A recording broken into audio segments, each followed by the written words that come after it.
Benvenuti a Oltre il Mistero. Un caro saluto a tutti coloro che sono in ascolto in questo momento.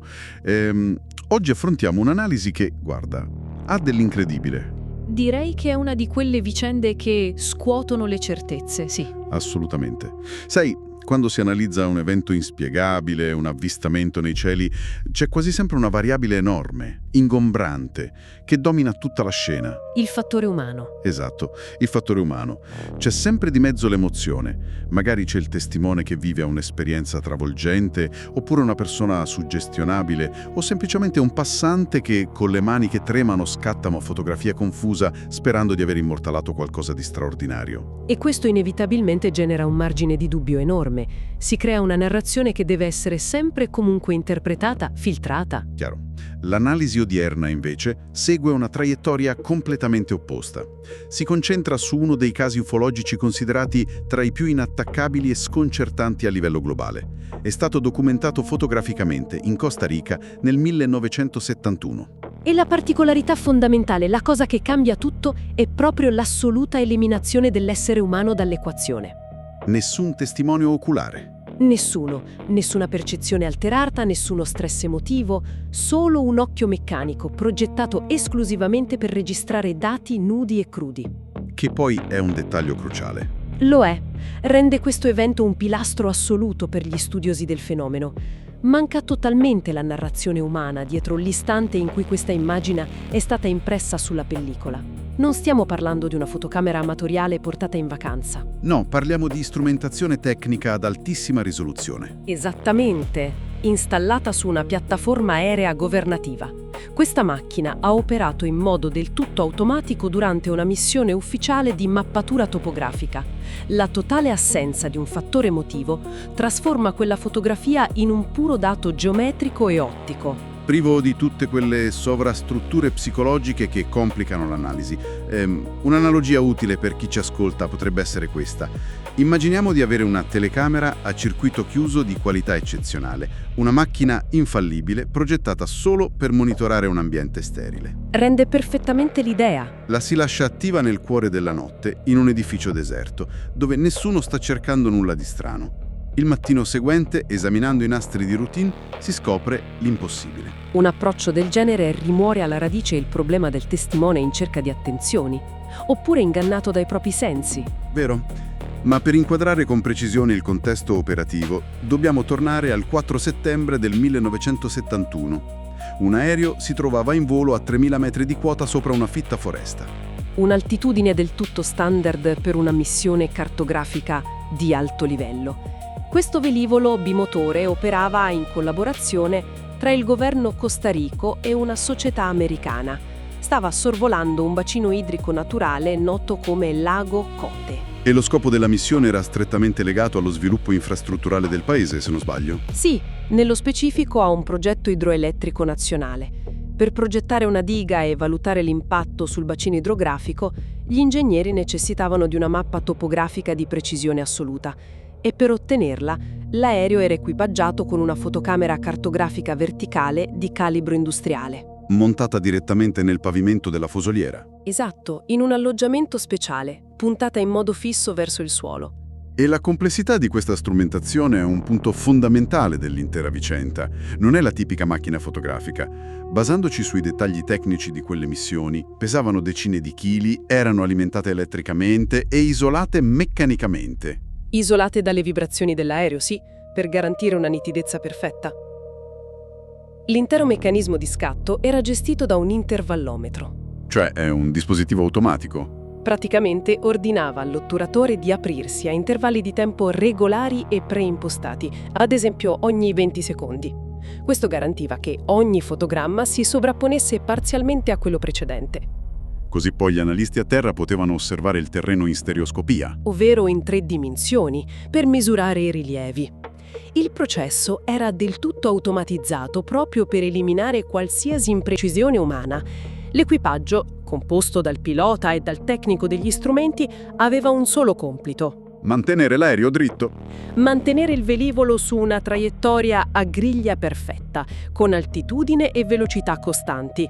Le direttive non prevedevano in alcun modo l'osservazione del cielo Infatti, in quel giorno di settembre, l'equipaggio non registrò alcuna anomalia visiva. Tornarono alla base convinti di aver portato a termine una noiosissima e ordinaria sessione di volo. Il che porta inevitabilmente a riflettere su cosa accada nel momento in cui la routine si scontra con l'inimmaginabile. I tecnici di laboratorio, incaricati di sviluppare i grandi rulli di pellicola larga oltre 20 cm, si aspettavano di vedere solo acqua, terra e alberi. Una sequenza ininterrotta e monotona. Invece, analizzando il fotogramma numero 300, immerso tra centinaia di scatti identici, è emersa un'anomalia clamorosa. In pieno giorno, con un'illuminazione solare perfetta, appariva chiaramente un oggetto metallico discoidale. Una scoperta che ha letteralmente sconcertato i cartografi. Sopra la superficie scura del lago Kote, sospeso a mezz'aria, era visibile questo disco netto solidamente definito. Senza ali, giusto? Senza ali. Nessun abitacolo visibile, nessun timone di coda o rotore che potesse ricondurlo a un velivolo convenzionale. Era un corpo geometricamente perfetto. E il fattore ancora più rilevante è che la struttura dell'immagine non suggeriva in alcun modo un difetto chimico. O un artefatto del processo di sviluppo. Su questo punto vale la pena soffermarsi, perché, analizzando la questione dei difetti fotografici, la prima deduzione logica di chiunque si trovi davanti a un'immagine così assurda è cercare la spiegazione più rassicurante. Certo, la mente umana cerca la normalità. Ad esempio un graffio sull'evoluzione della pellicola, una macchia di liquido di sviluppo o magari un granello di polvere. Però, considerando la natura della pellicola chimica a base di alogenuri di argento, un'abrasione fisica lascerebbe segni molto specifici. Segni inequivocabili al microscopio. Esatto.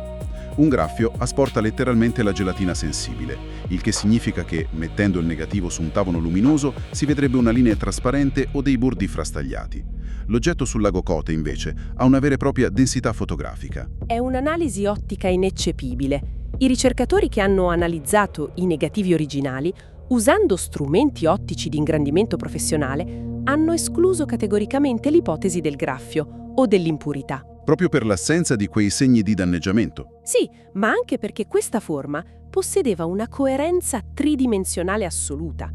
La luce interagiva con la sua superficie esattamente come farebbe con un oggetto solido, sospeso nell'atmosfera terrestre. Impressionante.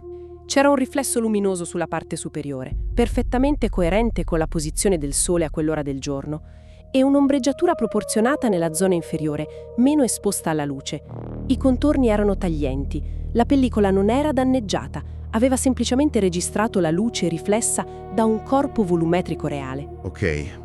Appurato che il negativo fosse intatto, l'altra grande famiglia di scetticismo riguarda i difetti dell'ottica. Le lenti stesse. Qualcuno potrebbe ipotizzare un riflesso interno alla fotocamera, oppure un piccolo detrito rimasto intrappolato sul vetro esterno. Un classico dubbio. Anche qui, però, la logica suggerisce qualcosa di diverso. Una lente impostata su una messa a fuoco all'infinito, progettata per fotografare il suolo a 3000 metri di distanza, renderebbe un granello di polvere sul vetro come una macchia completamente sfocata, al massimo una debolissima ombra diffusa. Invisibile praticamente. Di certo non produrrebbe un disco dai bordi taglienti e metallici. Assolutamente no. Le fotocamere aerofotogrammetriche governative erano strumenti di calibrazione millimetrica. Un riflesso interno, il cosiddetto lens flare, si verifica quando la luce solare colpisce l'obiettivo con un angolo particolare. Creando quei famosi cerchi o esagoni luminosi. Esatto, creano sagome geometriche dettate dalle lamelle del diaframma della lente. E questi schemi ottici sono ben noti ai tecnici di laboratorio, che li scartano continuamente. L'anomalia del lago Kote invece non ha alcuna simmetria riconducibile all'iride della fotocamera. E poi c'è la questione della prospettiva. Quella è la prova definitiva. Attraverso complesse analisi del punto di fuga, gli esperti hanno stabilito che l'oggetto non era appoggiato sulla lente né si trovava sulla superficie dell'acqua. Era sospeso nell'aria, in un punto intermedio tra l'aereo e il lago sottostante. Questo concetto della posizione spaziale introduce uno degli aspetti matematici più affascinanti dell'intera vicenda: la fotogrammetria. La matematica non mente. Mai.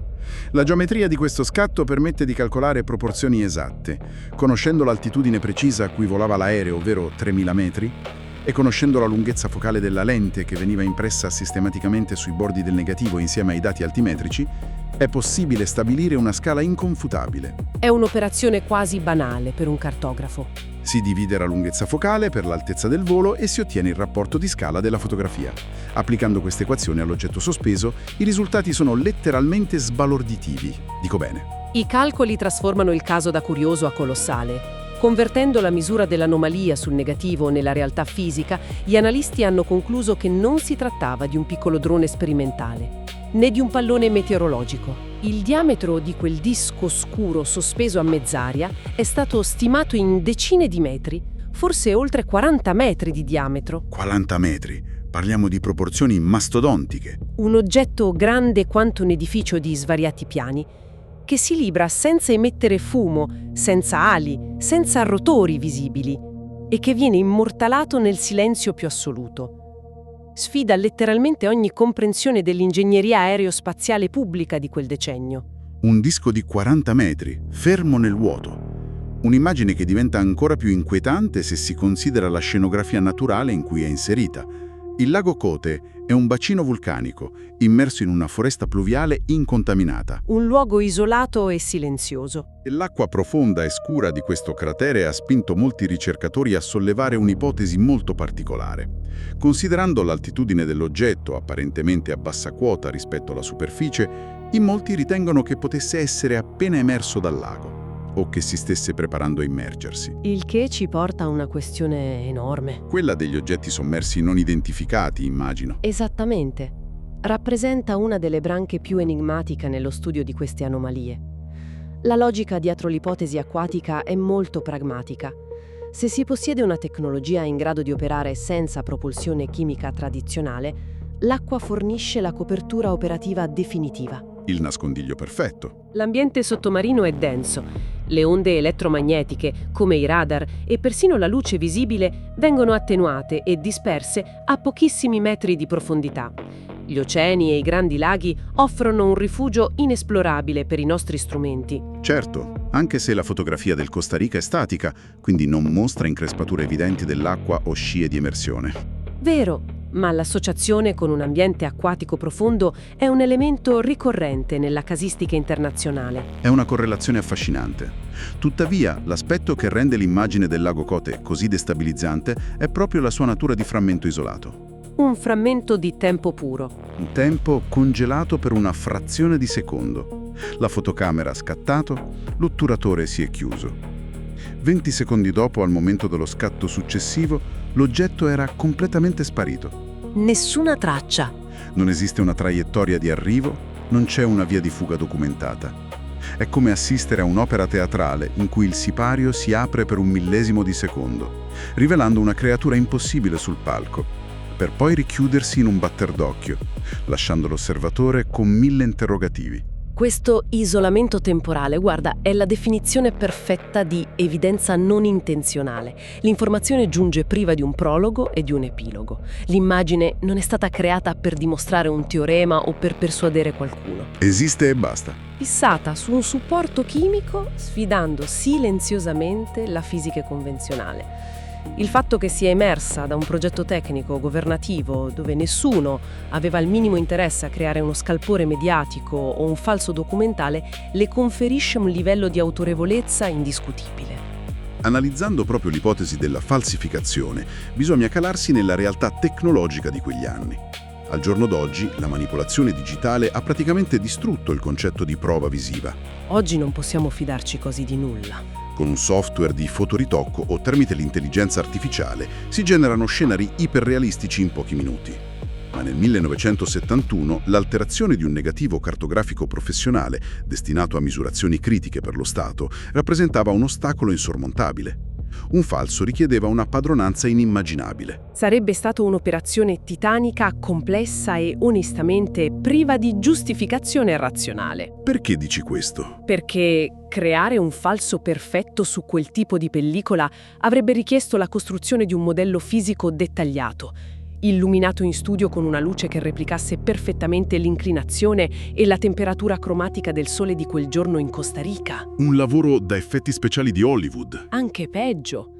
Successivamente questo modello avrebbe dovuto essere inserito nel negativo originale attraverso una doppia esposizione in camera oscura e qualsiasi manipolazione fisica avrebbe alterato irreversibilmente la grana della pellicola. O rovinato i dati di calibrazione stampati sui margini del fotogramma. Esatto. Qualsiasi tecnico governativo che avesse tentato un simile azzardo, rischiando di sabotare un progetto da milioni di dollari solo per inserire un'ombra in un singolo fotogramma, avrebbe agito contro ogni logica professionale.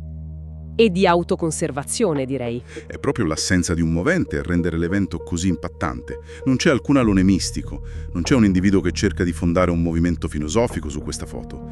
È l'intrusione fredda di un'anomalia in una giornata di lavoro metodica. E questo apre la strada a una riflessione molto più ampia. Sull'invisibilità di certi fenomeni, immagino. Sì, quando si studiano i rilevamenti radar moderni, spesso si nota come strumenti militari avanzati intercettino oggetti che si muovono silenziosamente e che passano inosservati all'occhio umano. Se un'attrezzatura cartografica, operando in modo fortuito e cieco, ha immortalato una cosa simile, viene da domandarsi quale mole di dati riposi negli archivi storici. È una domanda che fa venire i brividi. Quante fotografie di sorveglianza agricola, quanti nastri di sensori meteorologici contengono dettagli anomali passati inosservati semplicemente perché nessuno aveva il compito di analizzare il cielo? È un interrogativo che mette in discussione la nostra intera percezione della raccolta dati storica. La cognizione umana applica costantemente un filtro alla realtà. L'osservatore tende a scartare o razionalizzare ciò che non si aspetta di vedere o che non rientra nei parametri del suo compito. Vediamo solo ciò che cerchiamo. Esattamente. Una macchina fotografica automatizzata, al contrario, non possiede pregiudizi cognitivi. Registra indiscriminatamente ogni particella di luce che attraversa la lente, considerando il volume enorme di immagini grezze accumulate in decenni da voli di ricognizione, satelliti, rilevamenti geologici. La probabilità statistica è altissima. Straordinariamente elevata. Nei grandi progetti istituzionali, l'attenzione è focalizzata sulla risoluzione dei dettagli terrestri. Se un'ombra nel cielo non ostacola la mappatura del suolo, viene catalogata come rumore di fondo, oppure semplicemente ignorata. È vertiginoso pensare a quanti segreti possano essere chiusi in faldoni polverosi da decenni, archiviati e dimenticati solo perché chi analizzava quelle foto stava letteralmente guardando in basso, verso il terreno, lasciando perdere ciò che fluttuava nel vuoto circostante. L'idea che innumerevoli altre anomalie abbiano sfiorato i nostri obiettivi senza essere riconosciuti è forse il nucleo centrale di questa vicenda. In definitiva, la persistenza e il fascino del caso del lago Kote risiedono proprio nella sua freddezza, inattaccabile. Dopo oltre mezzo secolo di perizie fotografiche, dibattiti ottici e tentativi ripetuti di smentita, non è stata formulata alcuna spiegazione convenzionale in grado di chiudere definitivamente il capitolo. Rimane un enigma scolpito nella pellicola. La perfezione tecnica dello strumento che ha catturato l'immagine continua a sfidare le interpretazioni rassicuranti. Resta un fotogramma isolato di una realtà che sfugge alla comprensione tecnologica umana del XX secolo. Questa resistenza alle spiegazioni banali spinge verso una riflessione finale dal potenziale esplosivo, un concetto su cui chiunque sia appassionato di misteri tecnologici dovrebbe soffermarsi. Sentiamo. Se un singolo isolato volo di mappatura, eseguito per progettare una diga in Costa Rica, è riuscito a catturare involontariamente un mistero di queste proporzioni, quali scoperte potrebbero emergere oggi? Applicando le moderne capacità dell'intelligenza artificiale, istruendo reti neurali avanzate a scansionare sistematicamente i milioni di negativi topografici conservati negli archivi storici globali. Cercando esclusivamente anomalie geometriche o oggetti sospesi? Esatto. Cosa si potrebbe trovare? È possibile che altre prove inconfutabili, altri frammenti di tempo congelato, riposino silenziosamente nei server o negli archivi cartacei governativi, in attesa solo di un algoritmo in grado di notarli? Sarebbe una rivoluzione per lo studio di questi fenomeni. Senza alcun dubbio. E con questo pensiero vi lasciamo. Un ringraziamento di cuore a tutti gli ascoltatori per l'attenzione dedicata a questa analisi. A presto.